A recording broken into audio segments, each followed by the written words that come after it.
Good day, fellow investors.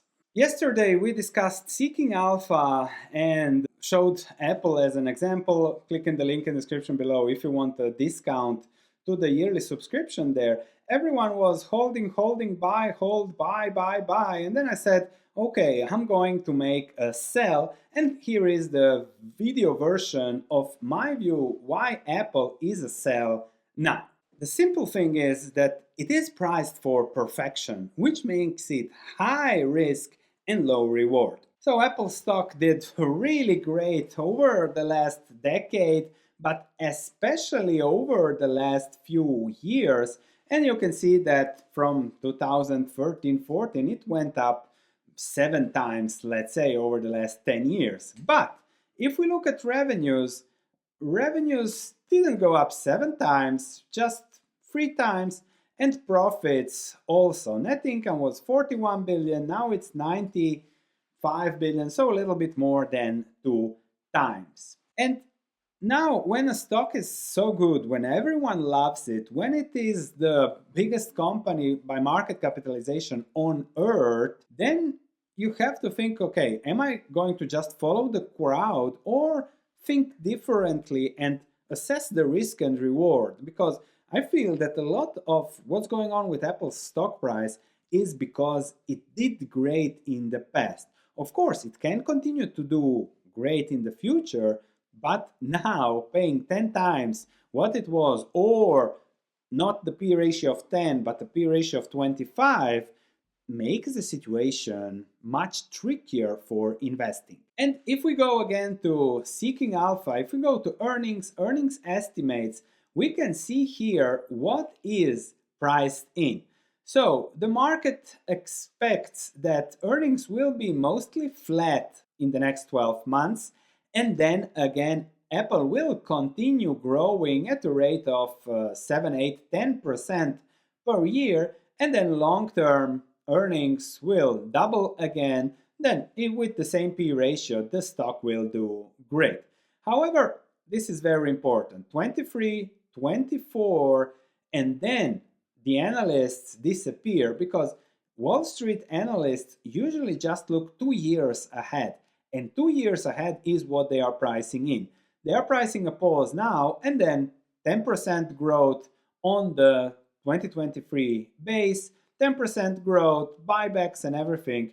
Everybody happy, great company, great business, mode, services, whatever, ecosystem. But I'm thinking that it might not be that straightforward, because if we just look at the financials, you can see that there were times when Apple had these booms, depending also on the iPhone cycle, but it also had years where things didn't grow constantly as many expected. And especially now, we had a huge boom, pandemic related, buying hardware and this. If we put it on quarterly view, we can see that there is already a decline in profits compared to the previous quarter. September 20 billion, so flattish profits here a little bit lower, and it is to be expected that 2023 will be flattish, but even maybe negative, as some analysts have discussed. To be more specific,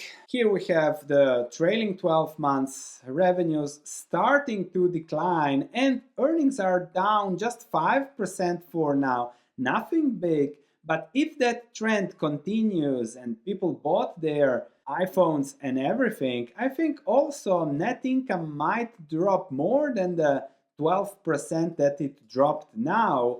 And if that happens, then we have this situation. At the peak earnings, we had $6 per share of earnings. If those earnings drop, let's say, to the past trend before they doubled in the pandemic, to $4.2 per share, which is in line with 2018-19 growth trends, that really changes the valuation, and therefore I consider it extremely risky. It's unlikely that we will see a continuation of this boom of iPhone purchases because the government isn't sending money to your home anymore, which means that excess savings, that it was easy to buy an iPhone from your home, might be gone, and therefore there should be some weakness, or at least risk of some weakness, and that's a game I don't want to play at a P ratio of 25. Let's make a valuation to see how this affects the stock price and therefore the risk. You can check my intrinsic table. We did a lot of valuation. I'll start slowly updating this in 2023. I'll put the links in the description below if you want a longer explanation and a shorter explanation of the intrinsic value table. So here is the intrinsic table. Let me find Apple. Here we go. Now, cash flow per share or earnings per share, we have seen it was around 6, but let's say that falls to 4.25. And you can see that immediately this is adjusted for 13% of the present value of the earnings paid out as dividends. Growth rate, discount rate 7%. Let's say you expect a 10% return, P ratio of 20. The intrinsic value is 70. That is significantly below the current stock price of 153. So for me, Apple is bound to decline even 50%. That would be very possible. Of course, in an exuberant situation, if earnings stay at 6 and just keep on growing at 10%, P ratio of 20, Apple is still overvalued for a 10% return, then we should go to an expected 7% return, and then we have 142 in line with the current value, but that is really in the best case scenario. In the worst case scenario, we go back to 4.25, growth rate just 4%.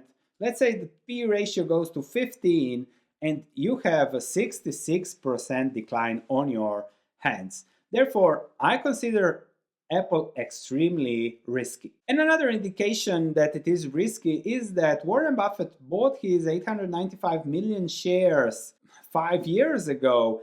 Since then, he has been mostly selling. This was likely a rounding error, but he is not buying hand over fist anymore. It makes 40% of his portfolio, and we know that Warren Buffett doesn't like to sell his cash cow businesses. Don't get me wrong, the business is still doing good. If earnings crash to 70 billion, that's still 60% better than 4 years ago. A great business.